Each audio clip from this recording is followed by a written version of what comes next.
Sifrei Torah were burned. And those Sifrei Torah came from Europe. And some of those Sifrei Torah, some of the parchment were left. And I collected them, I put them aside.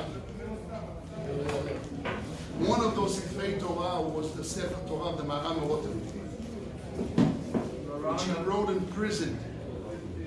And the Maram Rothenburg was the Ashkenazi rabbi in Rothenburg, which he was the Rabbi of the Rosh, Rabbi Yerucham, the Mordechai, all the big Ashkenazi poskim, which Ashkenazi traveled down according to Maram Rothenburg. He's the father of the Ashkenazi shape of letters and writing in the Sefer Torah we have today. His Sefer Torah was a very important Sefer Torah. And the Lubavitcher Rebbe, the Rashab, the Chassam Sofer, and other big Gedolim traveled all the way to Masei in Germany in order to go and see the Sefer Torah. And one of the big arguments of the Poiskim in the last generation was, how do you write the word Patsua Daka? With a Hey or with a Halef? And one of the biggest proof was of the Rashab from Lubavitch, that he traveled all the way to Germany from Russia to see, and he saw in the Sefer Torah, he testified that was written Patsua Daka with an Aleph, not with a Hey. Famous, very famous. So one of the Sifrei Torah that were left there was very important Sifrei Torah that was collected from Europe after the war. And one of the Sifrei Torah were left was the Parashat Masei. And it was a very weird Sefer Torah, which I didn't see nowhere else. And Parashat Masei was written as Shiur, as a song. It was written on one side. It said like this. But we'll tell you what it was written. We have 42 Masarot. We have Vayisu, Vayachanu, Vayisu, Vayachanu, and few words were on the right side, traveling and resting on the other side. So it was like two columns, like a sheet, and in between was all empty, like a song. So the traveling of the Jewish people in the desert was written like a song, like Azinu, like Yoshir. All the songs in the Torah are written in a special way in the Torah. And Parashat Masei was written as a song. I was very wondering why. I couldn't figure out. I was a young boy then when I collected him. I was 19, 20, I remember a young buck, and I couldn't figure out why this tradition of a Sefer Torah that came from Europe, and they only collected the best ones, the most famous one. The Ministry of Religion, Dr. Kahana, collected them and he put it here in Diaspora Yeshiva's Oven HaKodesh. We had a very big Oven HaKodesh, came from Italy. It was very tall and big. And in 1984, Arabs came on Friday in Leil Shishi, on Thursday night, and Leil Shishi, about 4 o'clock in the morning. In those days, the Yeshiva used to have mishmor every night. Every Leil Shishi, those Yeshiva used to stay here and talk with the boys all night. So he went to them to about 3:30, and there was Yeshiva left, and the boys went to the mikveh. And there was a guy named Baruch Spivak, one of the boys in Yeshiva. He's actually married, and he has children, he's a Talmid Chacham. And he came back from the mikveh, and he see the whole synagogue is on fire. Arabs came and threw a torch, and the bench was made out of wood, and the whole place was on fire. And in the ark, we had all the best collective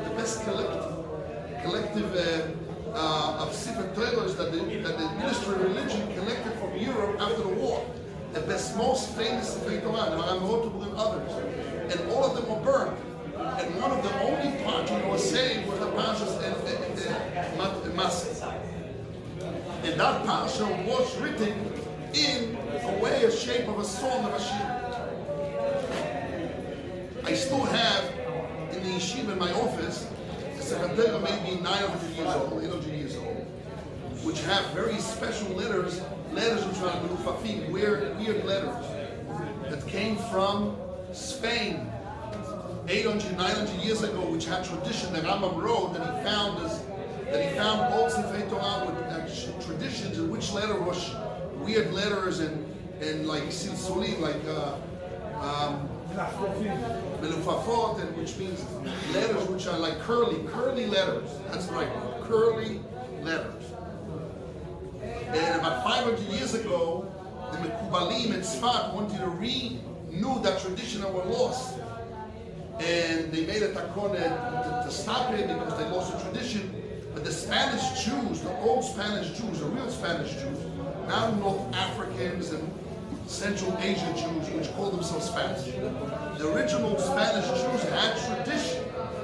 And I still have a Sefer Torah, a complete Sefer Torah in my office that has all the special letters of the Mulufafot that the Spanish Jews had 800, 900 years ago. But anyhow, one of the most special parts in the Sefer Torah there, the tradition, is the Parashat Masei. That the 42 travelings of the Jewish people in the desert is written as a song. So we have to understand what message the Torah is giving us as a summary. Before the Jewish people entered into Israel, Moshe Rabbeinu, before his death, in the last day of his life, he makes a summary of all the travelings of the Jewish people. You know, people have a trip, they take a trip with a group, and at the end of the trip, or the end of something, they have camp. And the last day, they make the banquet, who knows what, something, and they gather everybody together, and they go over all the travelings, they call it Havayot, all the experiences, oh, you got the right word. All the experiences that they were passing through during the camp or during whatever they were together, during the army, during the Yeshiva. Wow, we did this, we did that. So they shared the experiences to feel and to do what? To feel good about it. Now here, apparently the traveling, the 42 travelings in the desert was a bad experience. Was they supposed to come to Israel quickly, and because the Jewish people sinned, they had to travel and stay in the desert for another 40 years. So instead of 11, 12 traveling, they went into 40. So it was a bad experience. So what kind of thing that Moshe Rabbeinu summarized the experience of the travelings of the Jewish people in the desert. And not only that, it's written in the Torah like a song. Like a song. What kind of song is that?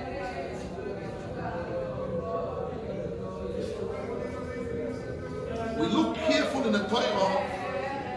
This question was bothering me for many, many years. And last night, I had my own kibbutzim during the years. I saw teretz, which I liked very much. It says a Hasidic Rabbi gave the answer, but the concept I liked very much. If you look at the Torah, it says like this: Eile Masei bnei Israel, those are the travelings of the children of Israel. Asher liyotzu me'etz Mitzrayim, that they went out of Egypt. Letzivotam. What does the word letzivotam means? For the armies of Hashem. Legions, army. Biyat Moshe Rao, in the hands of Moshe Rao. Vayichtov Moshe now, in the end of his life, he writes down, now listen carefully, Et Motzaem leMasaem. Motzaem means, the Motzah means the source. Where they went out, the source to the travel. Seems to be as if from where they started until where they went. Al pi Hashem, according to the mouth of Hashem. And now he writes, the Eile Masayim and Motzayim. Those are the travelings from the source. Why he changed the order again? It says, Vayichtor Moshe Motzayim and Masayim. Moshe Rabbeinu wrote, Al pi Hashem, they're coming out. The Motzah means the source. Motzah davar, the source of thing. The source, le Masayim. I don't have the English translation, but this is what it says. Le Motzayim, the Motzah means the starting point to the traveling, according to Hashem. And now it says, those are the travelings to the source, where they source. It should be opposite. Those are the source where they started, and then when they traveled. where you start when you travel. So why you change the order? So all, what? Okay, it's a very simple question.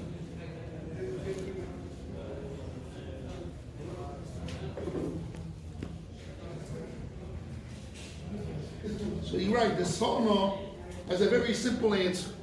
He says sometimes they knew where they're coming and where they're going. Sometimes they just travel because they have to move, they have to run. And Hashem just command move without knowing knowledge where you start when you finish. So that's why, okay, that's what the Sono answers. But and sometimes you don't write a rule. He is a ruling. It's a little bit hard to answer.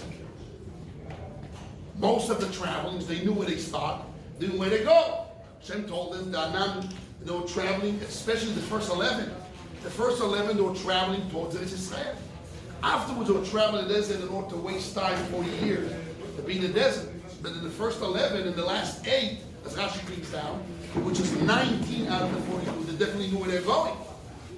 So why it says those are Masei and the traveling without knowing where they're going? So this Hasidic Rabbi answered something like this, very important. Concept is very important.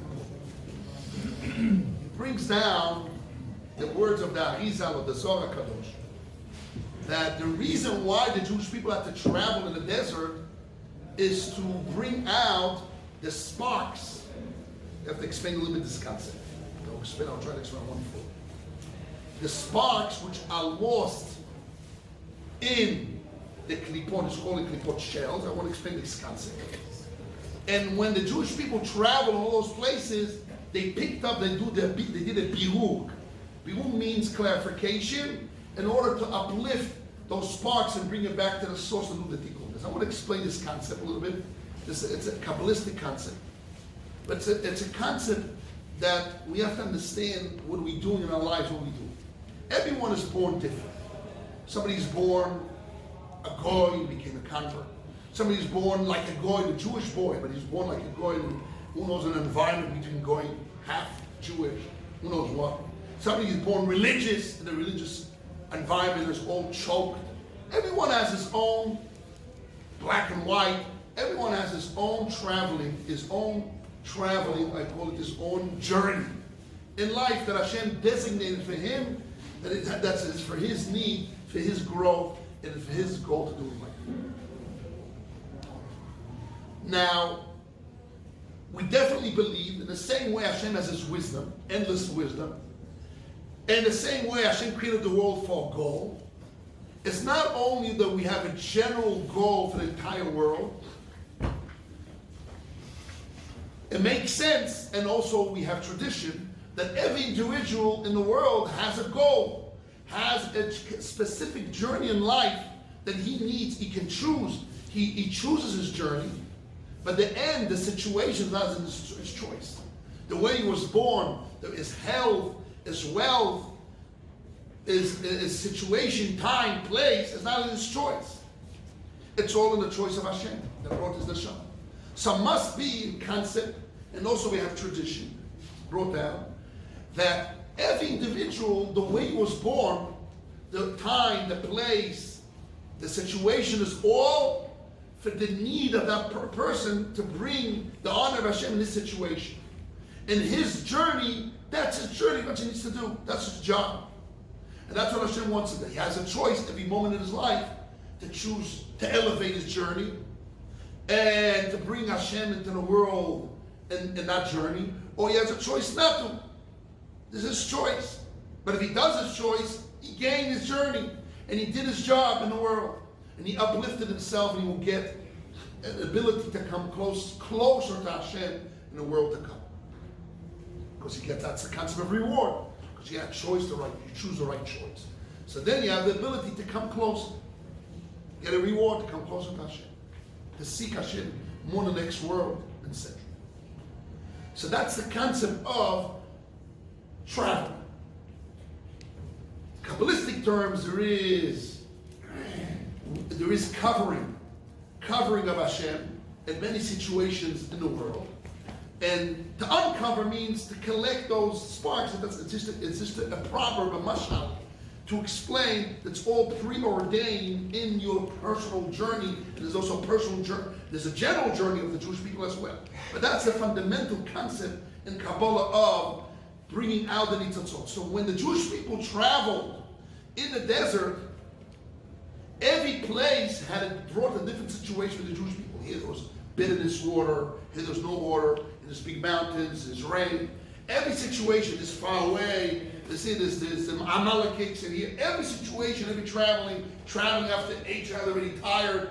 The ninth one is above the first 8, which means every situation in Jewish people's journey was preordained that situation and that journey, although it was above the choice of the Jewish people that they sinned, the first 11 and the last 8 was nothing to do with their sins. But the middle, if you took 8 and 11, it's 19 minus 42, how much is it? 23. 23 travelings was there upon their wrong choices. They chose in the wrong way and they sinned with the meragina. They'd be stuck another 23 travelings, about another 20 travelings because they sinned for 38 years extra in the desert. So now, that was their journey. And each place was a situation in order to uplift themselves, to uplift the nitzotzot. To uplift themselves means to bring HaShem, that HaShem is covered in every situation in a person's life. And he has to uncover it and reveal HaShem by connecting to HaShem. Whatever he needs, whatever the test that the situation, wealth, health, place, time, brings to a situation of a person, that he has to connect to HaShem in every situation. Every situation is different. The experience of Elim is not the experience of Paran, and the experience of Ramses is not the experience of Migdol, etc., etc. Every place was another experience, and every experience of life is another situation for a person to uplift himself. So really, if a person understands this very important statement, if a person understands the journey of his life, so then for him every situation is happy. Oh, he got divorced. Oh, I lost money. Wow! A new situation. I can see HaShem now in this situation. So it's not a down. It's another situation to pass through. I have a wife. Wow, I need to love her. I love her. That means I have love in my heart. And she doesn't love me so much. I do. I want to put more love. That's all situation. It's all a journey in a person's life. In this situation, his wealth, his health, his time and place. For a person to reveal HaShem and to stand on test. And his special journey is nothing to do with any journey of the 7 billion people in the world. Everyone has a different journey by definition. Time, place, situations, all different. Health, wealth, is every person in the world is different. There's nothing the same. Wow! I understand my journey. I'm happy with my journey. Wow, Hashem gave you such a journey. There's any difference between this journey and there's not the same. Each one has Hashem designated. I have maybe harder, okay, shorter time. Person, I just wasn't in the Smedish, and the woman came out of the hospital, and she heard that she had leukemia all over her body. She came, she cried in the synagogue. Rabbi gave him a bracha, and whenever she was crying, okay, they asked me for a bracha. I gave a bracha. I said, okay. Like do a little bit more mitzvahs, the children should learn more Torah. She wanted to change her name. So for me, how do I look at her as a rabbi? I had mercy on her. And I was seeing, wow, Hashem has mercy on her. Because Hashem wants her to connect. It's only another situation. Even if the connection means an end, she will pass or she will live. But it doesn't matter. Before she left the world, she had an opportunity to strive for more life, physical life, pain, and the family changed, come closer to Hashem. So they gained the journey. They reveal the journey. Everybody starts a journey and everybody leaves this world. Nobody stays forever. Okay, a person lives 100 years, 200 years, 20 years, 30 years. That's your journey. So now if you look at the opportunity of the journey, wow! And you do the journey, so you should be happy that you're fulfilling your journey. And if a person accepts and understands, starts with understanding, and then comes to acceptance of your journey, once you understand that this is a journey. Okay, I was born to this family. I was born to this wealth. I was born to this color. I was born to this, who knows what? So a person feels that he feels angry. Why I wasn't born the son of a Rothschild? Why I was the son of a rabbi? Whatever, people have different feeling. Why my father was a drug addict. call this. Who knows what? My mother was this, beat me up, abused me, abused my sister, stories. The world is full of problems. A lot of it is not in your control. You were born there in that place, that time. Yes. Wow. I'm special. I'm unique. Because my situation, my journey is nowhere near than anybody else. I'm Jewish. I was born to this. Whatever, everyone is unique. You can see a general common denominator, but nobody's the same. Nobody's the same. So therefore, if a person understands that's his journey, you will have a different, happy life. So this is what the Torah said. This very important message, which I saw this Hasidic Rabbi said. He said, really, if a person connects to HaShem, he doesn't need to have the traveling in order to connect to HaShem, because he did the connection here. So he doesn't need the hardship of the journey of his life. But if a person is not zoiche, then he has to have new situations to pass his personal journey to uplift his life. So that's what the Torah says. Vayichtom Moshe Motzayim leMasei. Moshe Rabbeinu wrote the route, the coming out, where the Jewish people came out, to the traveling, which means if they were able to uplift themselves in the route, they wouldn't have to have a different traveling. But in reality, what happens? Those are the traveling they did, and those are the uplifting that they did while they were traveling. But really, if a person has the merit, he's able to do all the traveling through fixing his route, is uplifting his connection without the physical traveling, the physical experiences of life. Consider Mesmedrash without having any experiences. There's experiences in the Gemara, in the Torah, in Chazal, in HaShem. It's a message, a very important message for ourselves.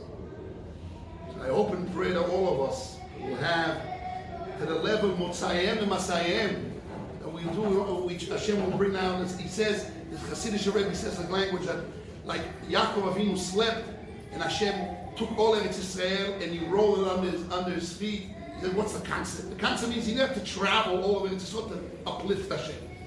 He was such a big tzaddik, he did his tikkun on his place that Hashem had to roll. Means all the nitzoitzas, all the aspects of situation, of experiences, as if he passed through, because he uplifted himself by staying in this place without having those experiences, and he got connected to Hashem, so he did his goal. So he doesn't need all those experiences to bring Hashem. It's as if in depth we're saying the goal of the world is not to sin and to fall down, to have experience and to uplift yourself to Hashem. The goal of the world is to connect to Hashem, go up, without sinning. The reality is, Adam HaRishon sinned, and Hashem knew that's the reality. He created a machine that naturally falls. You have to be very strong not to fall. So then, you has another beauty by fixing the falling and revealing Hashem in the cover, in the falling. But really, there's nothing to do. A person really in a real situation, or a person really works on himself, he doesn't have to have all those experiences of traveling in order to connect to Hashem. So I bless everyone here. Hashem should give us a beautiful journey. It'll be an easier journey without having all those experiencing and connecting to Hashem without it.